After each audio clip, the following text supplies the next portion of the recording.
Noah, brother, How's it going? welcome, man. It's Thank you been a for long having me. time coming. I don't know how to introduce you. I feel it's a little bit more straightforward with others, but because I feel like we're friends Mm-hmm. and you're also my coach and you're also my neighbor. Noah lives across the road, so you're many things, as are all my other guests, but I'll allow you to introduce yourself formally and Okay. then we just get into things wherever things end up. Okay. Well, first, thank you for having me.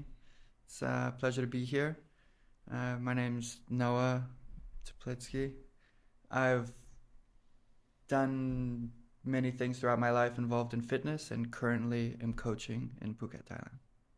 Yeah, more or less. Is Yeah, yeah, yeah, that? more or less. That's good. Stay close to the mic. Stay Okay. close to the Okay. mic, Sorry. man. Sorry. So, just when we're off camera, you said you have did you say an interesting or unpopular stance on the balance between training and just life? I wanted to Uh, ask you about that, but I thought let's wait until the cameras are rolling. yeah, yeah, I understand. Okay. No, that's a good question. So, growing up, I was very extreme on the sense of being healthy and living the healthiest lifestyle possible in order to become the best football player possible. So, I mean, I remember at a certain point, I was super against soda. Like, I wouldn't even drink soda. I mean, I probably had less than 10 occasions where I drank alcohol Mm. before the age of like 23, maybe. Yeah, I was really, the way I slept, the way I ate, like everything was super extreme in the worlds of fitness and how can I be the best athlete possible. Yeah. And at that time, it was football or CrossFit. It was a little bit of both. I mean, it started mainly in football. I left home when I was 11 to go to England to play football.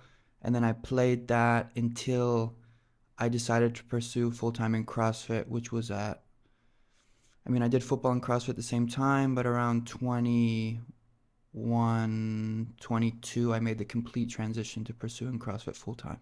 Yeah. Okay, okay, awesome.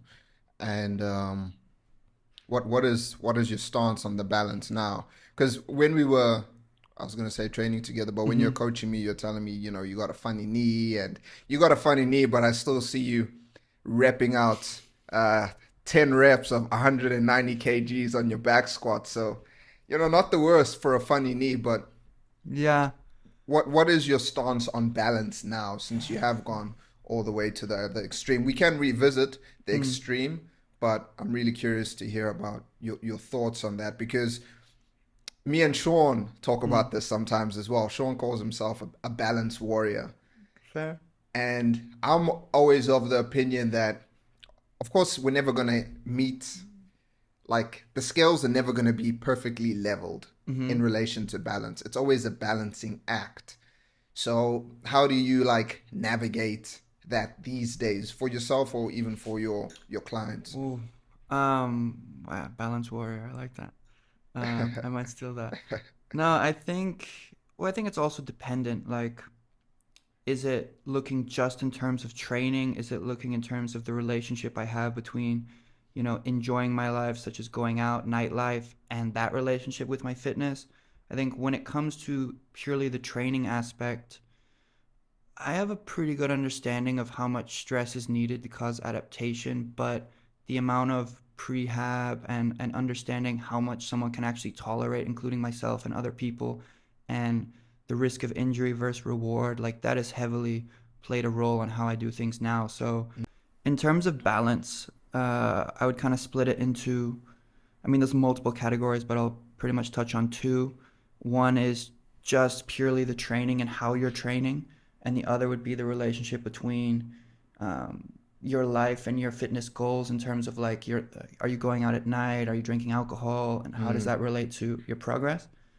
I think if I was just speaking on training, as I've gotten older, I have a better understanding of how much volume, how much intensity people can tolerate, the need for prehab, proper warm ups, things like mm-hmm, that. mm, And so my balance of like how hard I should push someone has changed heavily. And also, what is their goal? Are they trying to be an elite level athlete?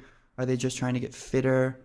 And Yeah, my views definitely have, come a long way since it was kill yourself every day to, okay, Tom probably doesn't need to kill himself every day. Yeah. He can, make perfect progress just doing it a little bit with less intensity.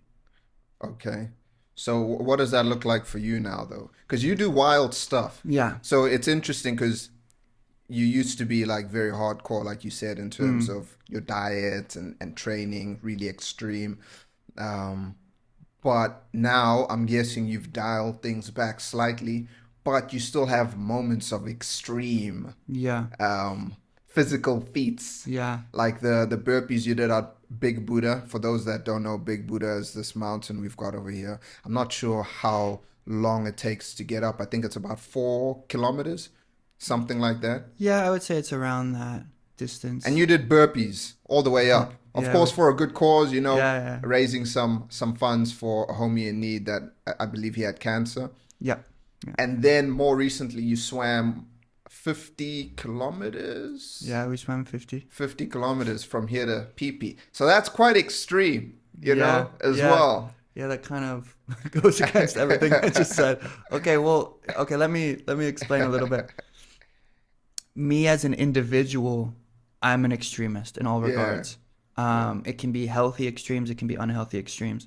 And I've learned how to tweak things within my own life Mm, to be able to continue being so extreme, which it still causes, issues like you mentioned my knee and things like that. Would those injuries have occurred if I wasn't so extreme? No.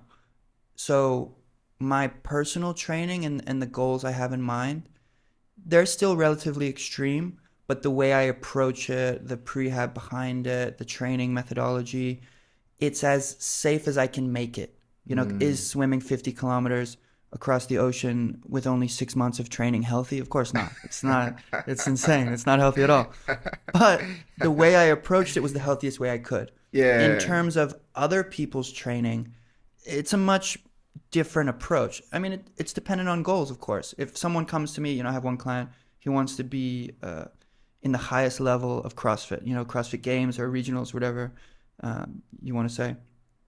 His training and his approach looks so different compared to someone who's just looking to put on some muscle or get fit. yeah. And still, the way I would approach his training, luckily we have different scientific markers these days that can let us know immune system, Mm, central nervous system, how people are feeling, with the resting heart rate, the HRV, things like that. And I'm much more, looking at, okay, let's get this person to the finish line, but let's do it in the healthiest way we can. Whereas mm. before it was probably like, okay, my own experiences, it took killing myself every day to get there. Yeah. Now I'm going to make sure someone else gets there by doing it the same way I did. And that's changed heavily. What do you rate a good like what's a good marker? Say someone isn't really doing blood work at the moment, Mm-hmm. but they are trying to train and they're trying to figure out how to better balance things out and know when to recover. What are some things you think they should look for in relation to maybe their central nervous system Okay. or A, B, and C? Yeah, I think there's probably three that I would look at. I would say the resting heart rate and seeing if that is slowly going up over time. I would say the HRV, is that slowly going down over time? Mm. The grip strength normally correlates pretty heavily to Grip how. strength is great. Yeah. So it's very dependent on the client, but often what I'll do is I'll say, okay, every Sunday, send me the previous week's HRV, resting heart rate, and then Monday before you train, I want you to. These days, you can buy cheap on Lazada like a grip tool that Yeah. measures how strong your grip is. And then every Monday we're going to do that, and then week by week we can see if you're going in the right direction, in the wrong direction, do we need a deload, things like Mm. that. So I would say those three are probably pretty good indicators. Because of course, if resting heart rate is slowly climbing, then stress is building up to a level that the body isn't coping with anymore. Because it should climb, but it shouldn't be like consistently week on week on week. Where do you start to pull them back? Because I'm guessing, like you said, depending on the individual, Mm-hmm. if it's just someone who's training 3 times a week, just kind of want to be jacked for summer or whatever the case may be. They might not be on a program that is going to, over a few weeks, compound so much stress and so much fatigue.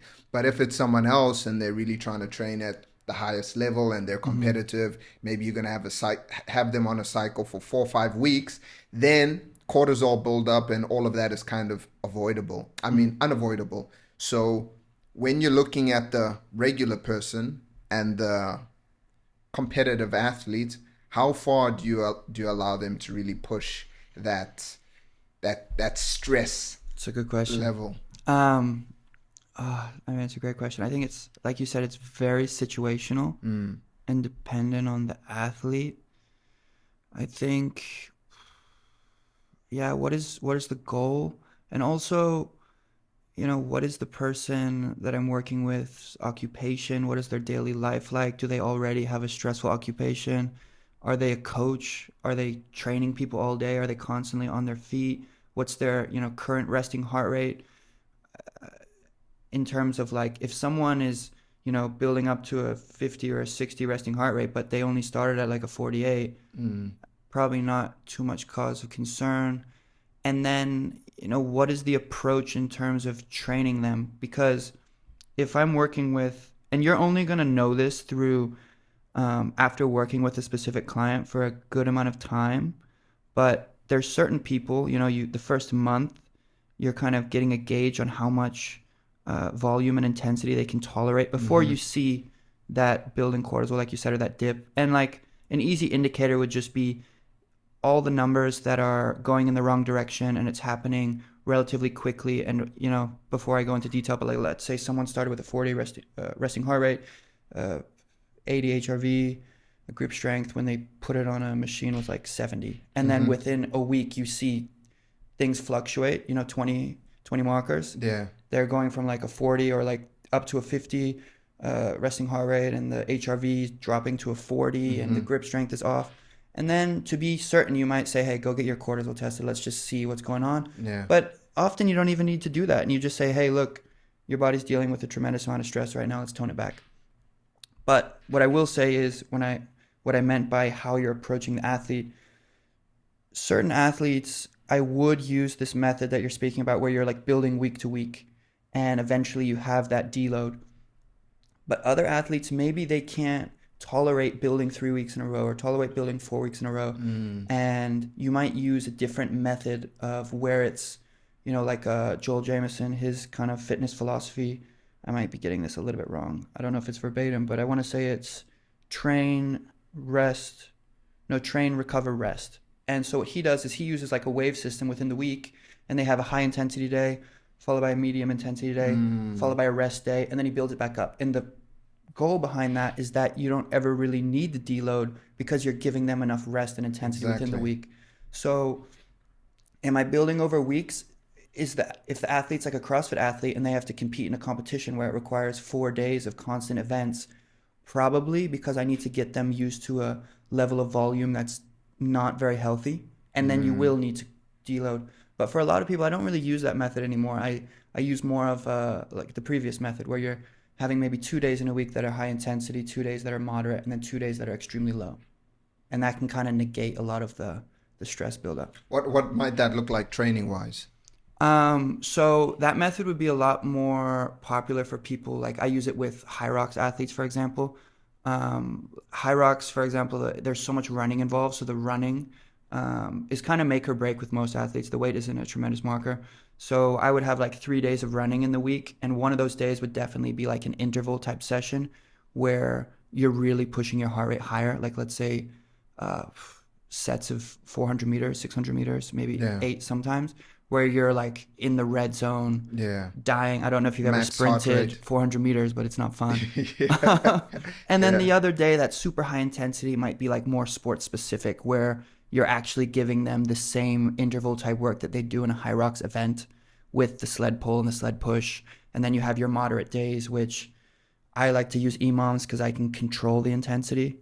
And EMOMs like every minute on the minute, so they have a certain amount of work to do within that minute. And you can kind of manipulate that to make sure they're not having their heart rate through the roof. And then the lower heart rate days, one would be running related, where I give them like a much longer run. And then one would be like sports specific related, where they're still probably doing the high rocks type modalities, but the heart rate's just much, much lower. Yeah. Does the high rock stuff excite you? What do you think about the high rock stuff? Am I Ah, going to get in trouble for this? No, look, I think, here's what I think about it. I think, first of all, if you enjoy it as an individual and it gets you to the gym, it allows you to relieve stress, it allows you to be healthier, I'm for it. 100% I'm for it. I think it's giving a lot of people also a chance to be competitive, which they miss. Love that.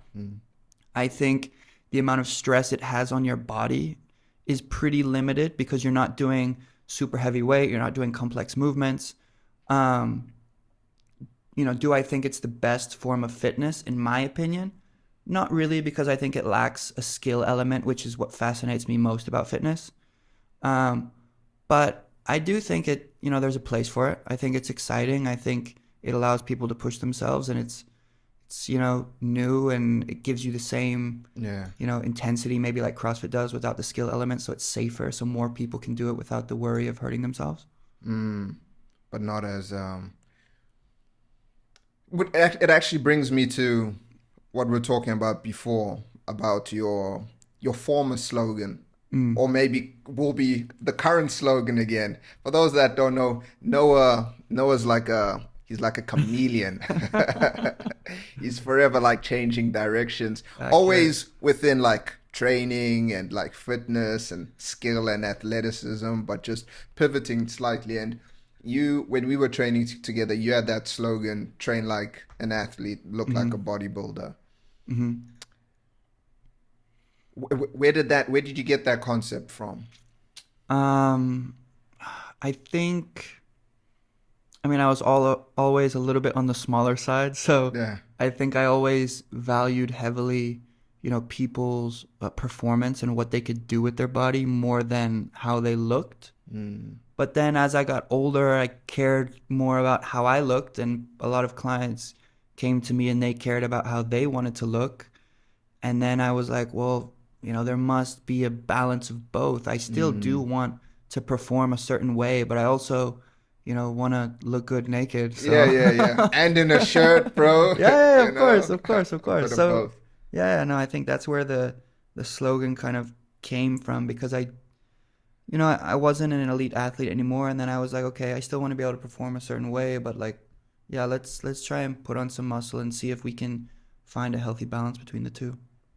What does it mean to train like an athlete? I think a lot of people hear that and they just think training like an athlete is just for professional athletes. And maybe they picture, I don't know, someone doing some crazy sprints, or, a complex exercise with like bands and weights at the end of this and that, it looks very complex and maybe it's not for me. But I believe that everyone is kind of an athlete in a way, right? Sure. You have limbs, you can move, you can jump, you can, I'm not going to say sprint. Not everyone can sprint, but you can move faster than a walking pace. So to you, what does it mean to like train like an athlete? Okay, let me think. That's a good question. Because I do think a lot of exercises are functional. I think if it's a compound movement and you're moving multiple body parts at once or muscle groups at once, it's pretty functional. Like if I'm bench pressing, a lot of people would be like, oh, it's not very functional, but it's a horizontal movement pattern. You're whenever you punch, you're doing anything, there's an immediate correlation. But like an athlete, I would say... Is it maybe that if you're training, quote unquote, like an athlete, you are... I was going to say you're training with a purpose, but that's not entirely accurate, because a body, if someone is just trying to get like big biceps, there's still a purpose to it, right? Yeah. But maybe when you're training to be an athlete, there's more skill involved.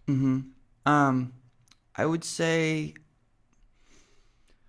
to be an athlete, you're kind of training to be hard to kill, right? Like to a certain extent, you're kind of training to have the ability to save an individual if necessary, you're kind of training yourself to, I guess what I'm looking for is to be prepared for what life throws at you and anything life throws at you. And I think you have to train through a certain amount of modalities and doing a variety of things to become inevitably prepared for whatever life throws at you. You know, Yeah. if you're just in the gym doing, bench pressing and things like that, and your kid wants to run with you and you don't have the ability to run, or all of a sudden something happens and you fall and you don't work through certain exercise or certain range of motion, you hurt yourself easier. I don't think there needs to be a specific sport. I think it's essentially training like an athlete is putting yourself through a variety of different types of training in order to become the most complete individual possible in terms of being prepared at anything life throws The at you. most complete individual possible. I like that. You can throw that in an anime. You know, you could name an anime like the complete individual. Yeah, that sounds, I don't know how that sounds when I listen back to it. But I, yeah, I just mean someone who has the ability to overcome any almost physical challenge that is required at any moment. And obviously, life is so unpredictable. But it would be amazing if you're walking through the park and you see a bunch of guys playing football and they ask you to play and you're like, yeah, I could play. Or if your friend says, hey, tomorrow I really want to go for a swim. You want to swim? Yeah, sure, I'll swim. Yeah. And I guess that's kind of what Cat CrossFit, stuck in the tree, you can climb yeah. up, save the cat. And I guess that's kind of what CrossFit does in a nutshell too. But yeah, I just kind of had my own ideas and methods towards that, which I know in many ways, I guess we're very similar to like CrossFit or just what is another type of they call it. It's just Hybrid. yeah, hybrid Athlete. training or Yeah. hybrid being a hybrid athlete. I guess it all overlaps to a certain extent.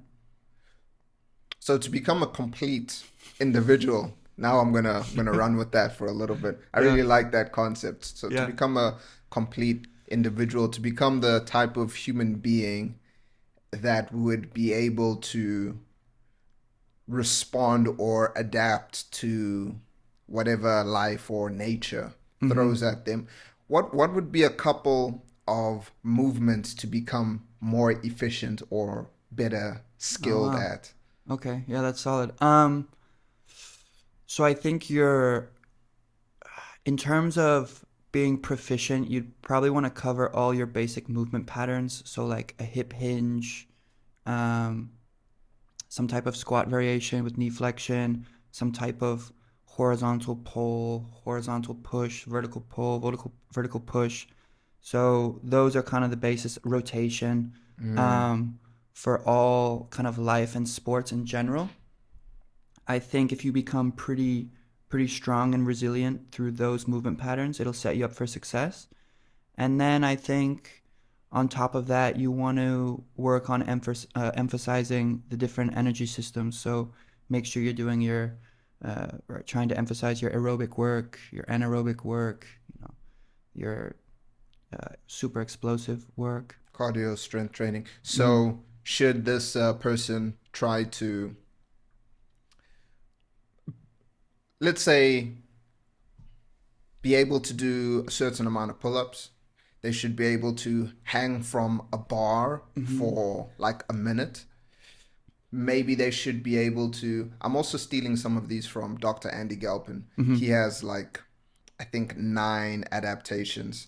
I can't remember all of them, but he believes that human beings should be able to hold a plank for about 60 seconds, hang from a bar, so dead hang, just holding, not moving, not swinging, for I think about a minute and a half, something like that. Mm-hmm. That you should be able to squat. I can't remember how much weight. You should be able to broad jump at least your height, Mm-hmm.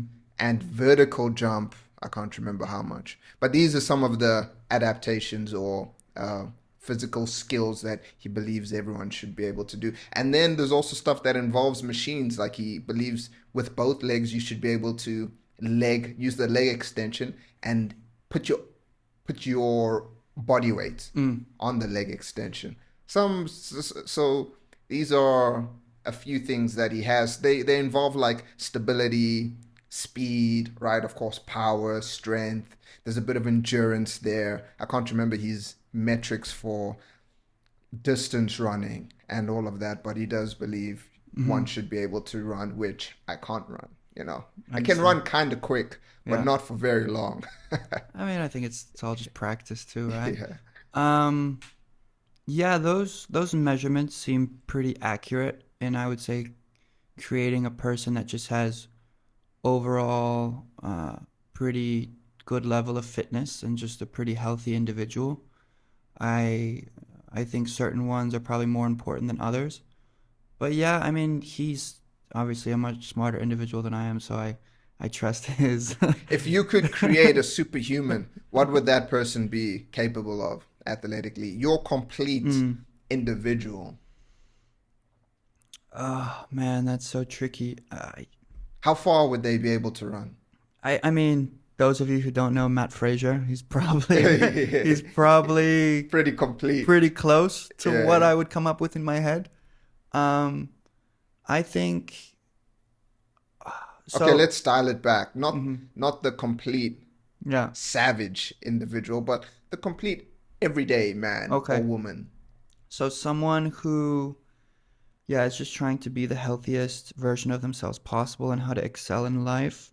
I like the idea of being able to do a certain amount of pull-ups. I think with that comes a certain amount of grip strength from hanging on the bar, so it kind of Hmm. takes care of itself to a certain degree. Um, Similar marker, I would say male and female might be slightly different, but Hmm. again, I've met females that can do way more pull-ups than me. Yeah. So you know, it's tough to give an exact number on anything, but I think being able to do at least 5 pull-ups is a good standard to have. Um, Strict pull-ups, yeah. not butterfly pull-ups. Yeah, but I mean, look, butterfly pull-ups have their place. I won't get to that Yeah, right yeah, now, yeah, yeah. I know. I just but like to roast those homies. but I think so. You made a good point that you're not a very good runner, but I would argue that your fitness is a pretty high level. So I wouldn't put it just in terms of one modality, even though I do think running is a great skill to have because you can do it anywhere, anytime. But I would say you should be able to keep your heart rate in a certain zone for a certain period of time. Hmm. You know, to be able to have your heart rate in a nice aerobic zone, like a 130 or a 120, and do that for an extended period of time. Um, Pretty frequently on any type of exercise machine, I think would put you in a good place. And then, that's just something I would do in terms of a marker for your fitness. I think just being able to again complete a duration of time in constant motion, whether it's rowing or running or ski erg, that duration of time, off the top of my head, probably 5 kilometers of anything, I think would put someone at a really good standard where they could say, okay, I'm a pretty fit individual and my Hmm. cardiovascular health is kind of in order to where it needs to be. I mean, I don't quote me on that because I'm sure that people come out and say, oh, I can only do 2 kilometers and I'm super fit. And you probably are. But that's the Yeah. marker that I would say is like, yeah, that's a pretty good distance to move. And most people, that'll be around 30 minutes depending on the exercise. And I think 30 minutes at a pretty, decent level heart rate, again, like 130, 140, like that's a healthy thing to do for yourself. I cannot imagine an individual that can only run a 2K and claim to be fit.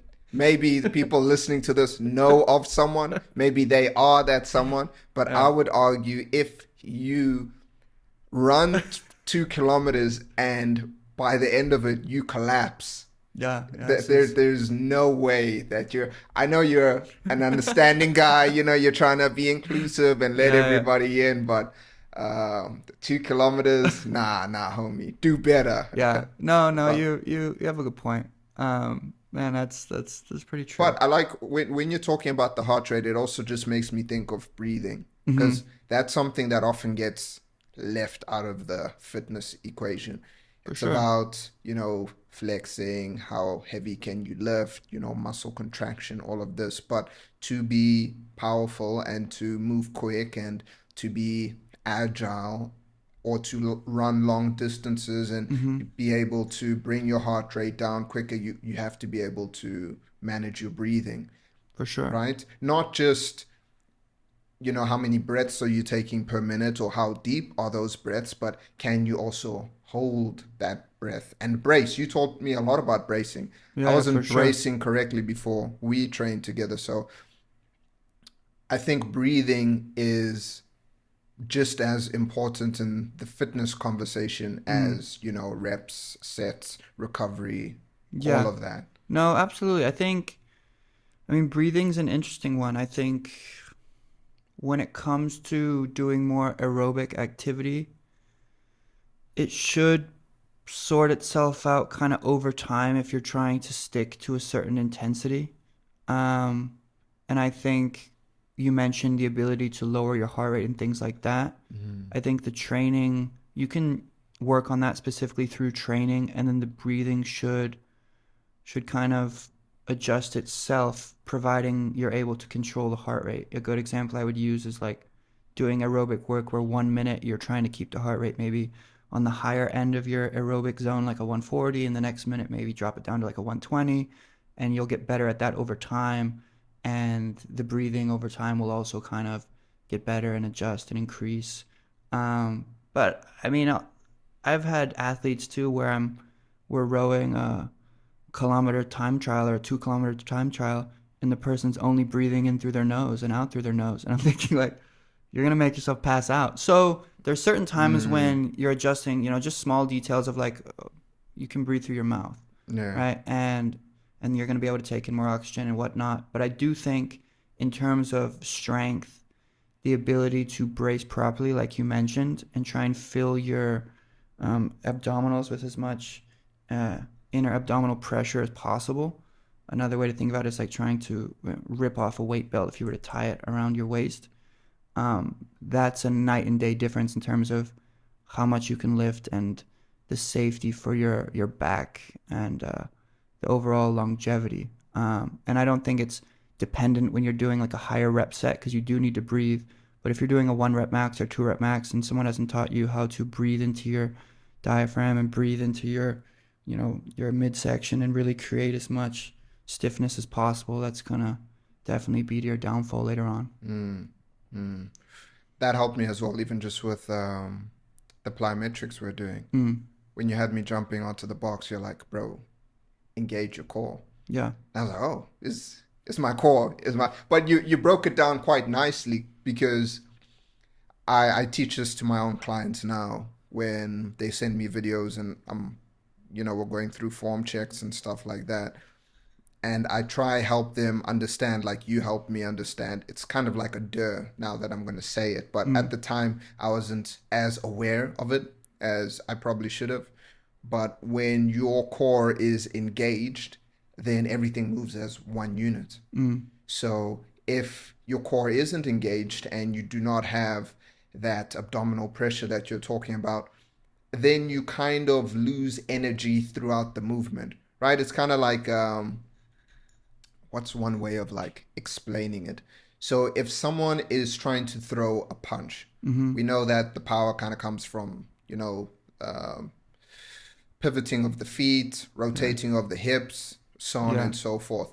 But if you are just loose like spaghetti, by Mm, the time that energy that started at the ground comes to your hand, you would have lost too much energy. The movement isn't efficient enough. mm-hmm. But if you're relatively stable through that movement, you'll be able to transfer that force much more efficiently from the ground up, which Yeah. is a big a very big piece I took away from our training together. Appreciate it.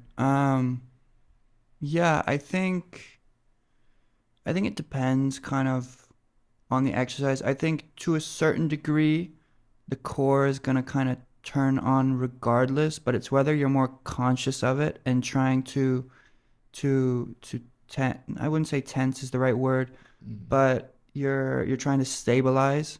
Because I think like if I were to just jump on a box and not be conscious of it, like it is going to engage because it has to, or else I'm just going to bend over, right? But but I do think when I'm conscious of it and I'm really focusing on it more, and trying to fully engage my abdominals, then it's definitely going to benefit me way more. And I think I'm like, this is going to go against what some coaches might think, and a lot of coaches probably do, but it's something that I believe in, where it's like small steps lead to bigger steps. And what I mean by that is learning how to,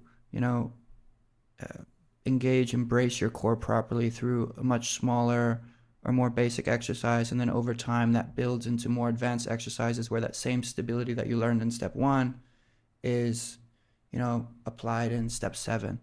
I do and I say people go against this because I know a lot of people are going to say, like, the way you increase mobility is actually performing the exercise with lighter weight. And that would be like a step, in my head, that's like a step 4 or something, right? Where it's like the way to make your squat better is to sit in a squat position, or the way to make your overhead squat better is to grab a PVC pipe, and that's how you create mobility, and that's how you get more mobile and more functional.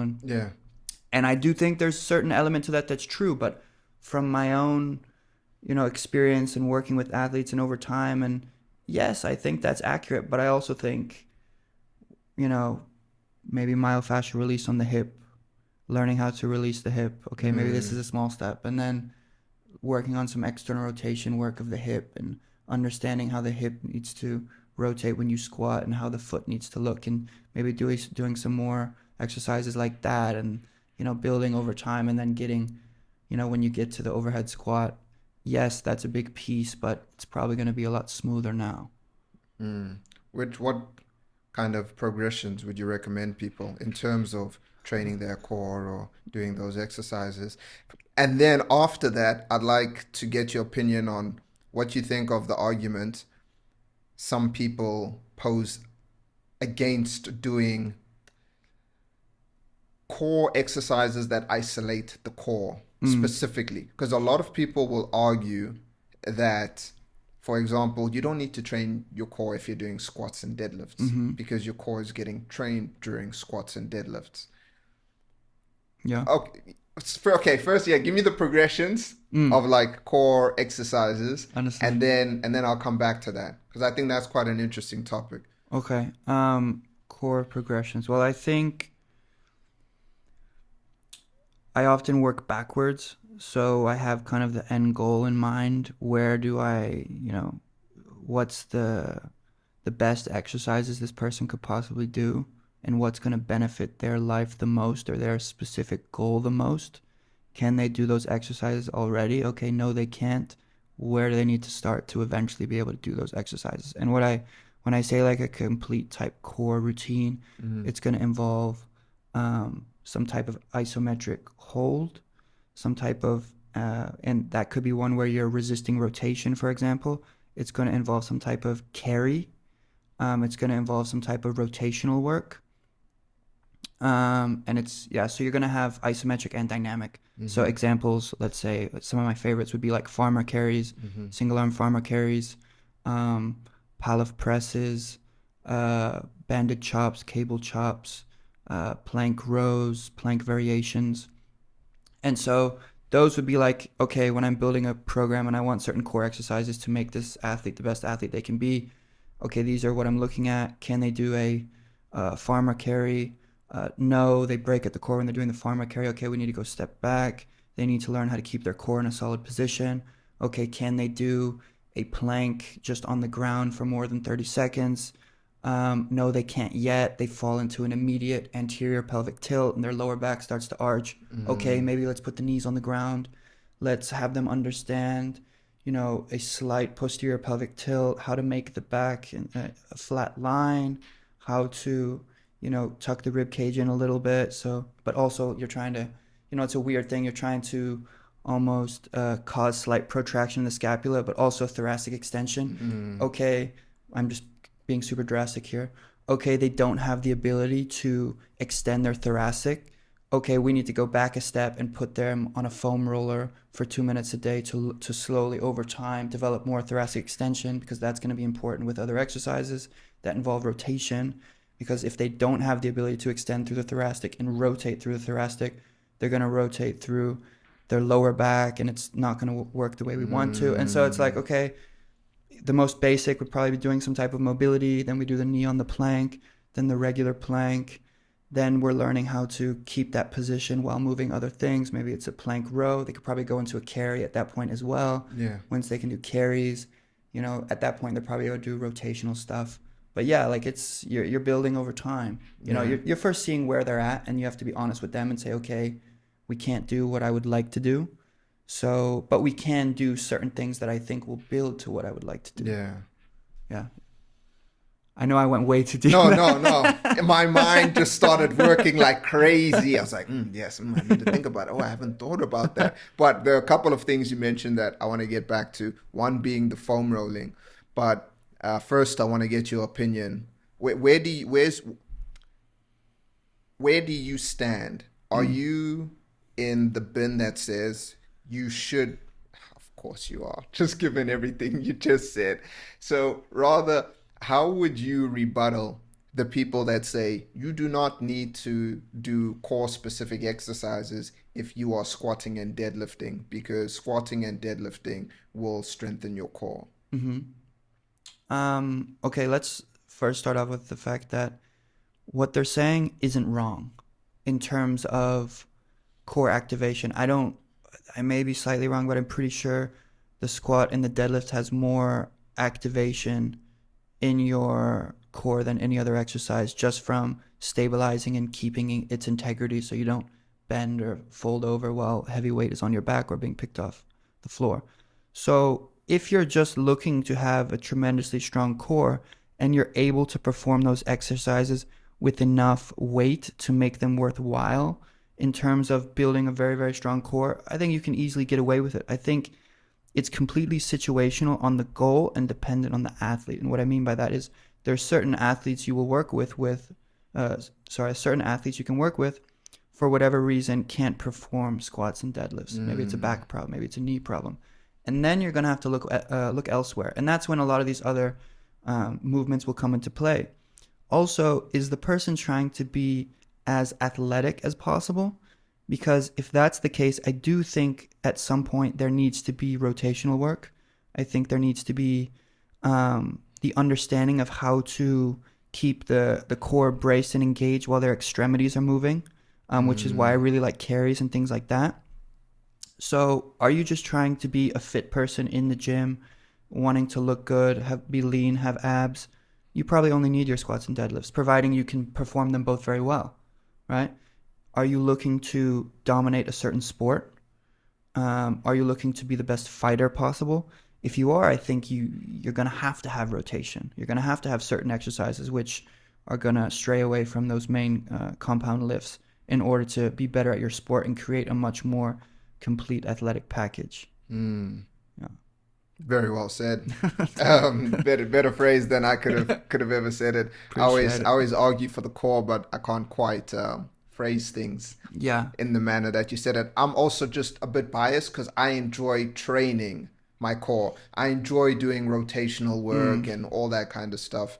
And of course, I still do like deadlifts, still squat and all of that. And I do sometimes choose exercises. For example, I prefer to do a half kneeling kettlebell shoulder press, nice and heavy, opposed to doing a machine shoulder press, just because I like how it feels in my midsection. So I will bias sometimes towards certain exercises that do engage the core, but sometimes I feel it's a bit lazy thinking on the part of others that just want to leave the core training to the squats and to the deadlift. But like you said, it's also goals and where's the person trying to go. Absolutely.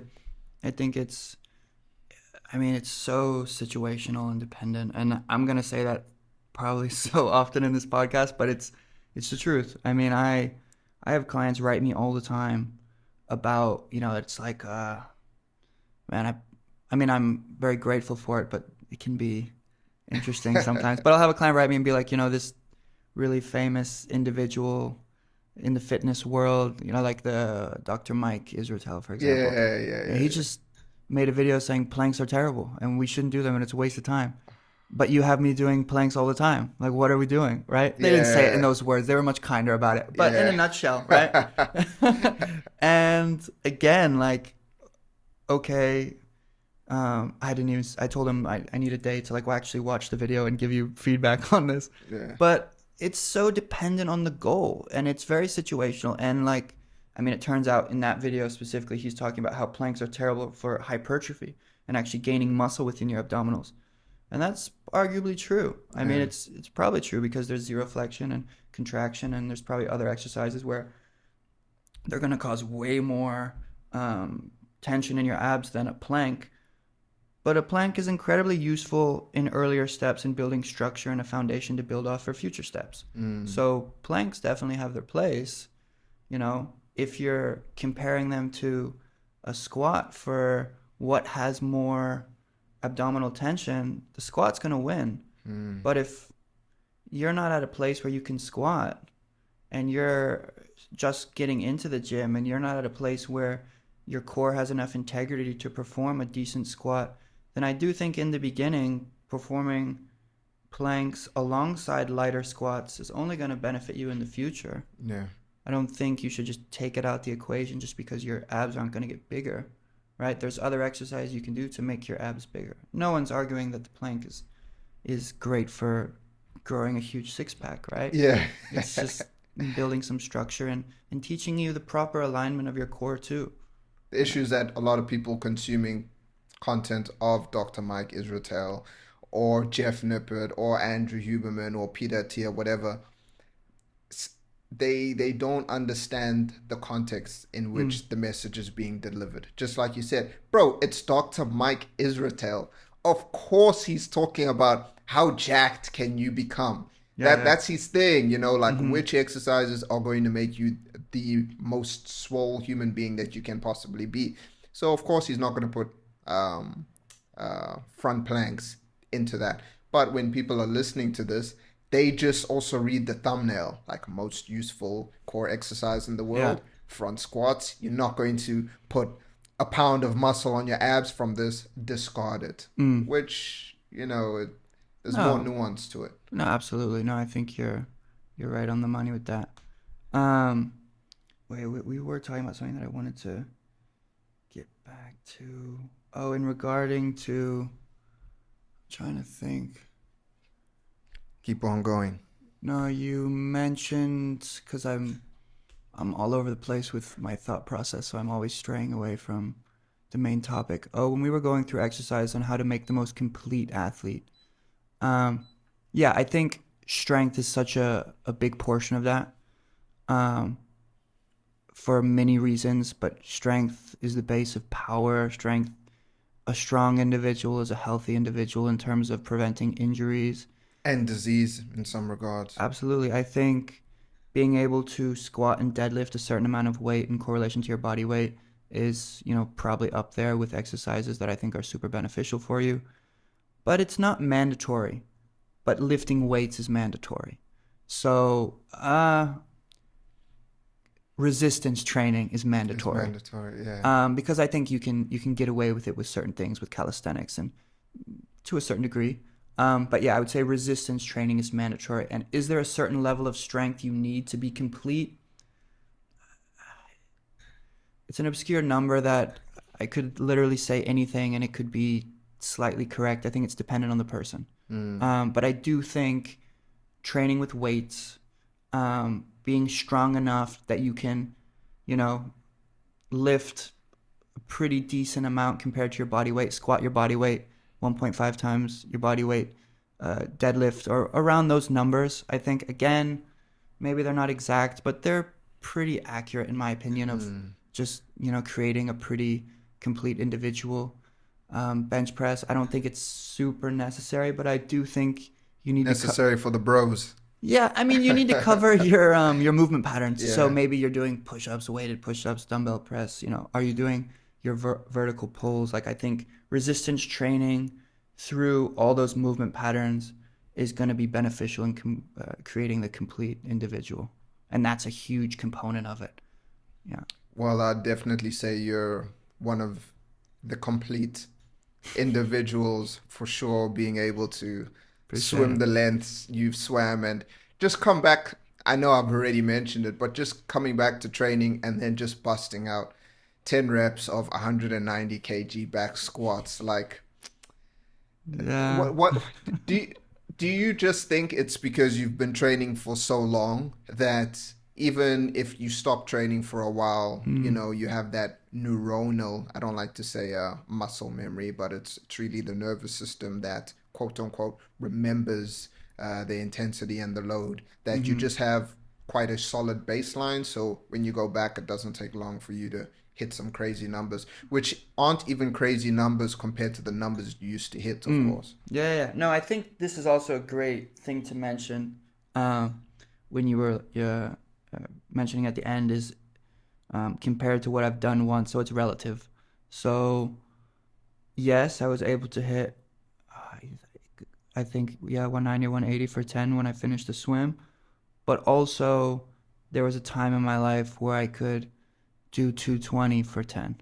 So in relation to that, it's not super heavy, Mm, right? I think people see the number maybe and they go like, "Oh, how is he able to not squat for so long and come back and do that?" mm, And yes, what you're saying is also correct. Where I've squatted so much in my lifetime that it doesn't take too much training to build it back up to where it once was.